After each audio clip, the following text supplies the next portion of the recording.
વિશ્વ નેતા વડાપ્રધાન શ્રી નરેન્દ્રભાઈ મોદીના માર્ગદર્શન અને નેતૃત્વમાં વિશ્વએ નવા ભારતનો ઉદય એઆઈ ઇમ્પેક્ટ સમિટની ભવ્ય સફળતાથી જોયો છે. ભારતના યુવાનોના સપનાઓને એક નવી ઊંચાઈ મળી છે. સ્ટાર્ટઅપ અને ઇમર્જિંગ સેક્ટરમાં યુવાઓ માટે અપાર તકોનું નિર્માણ આ પહેલથી થયું છે.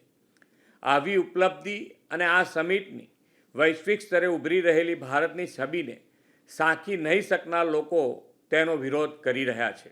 ભાજપનો વિરોધ કરતાં કરતાં કોંગ્રેસ ભારતનો વિરોધ કરવાનો રસ્તો અપનાવ્યો છે. કોંગ્રેસ આ વિરોધ કરીને પોતાની માનસિક અસ્થિરતા પ્રગટ કરે છે.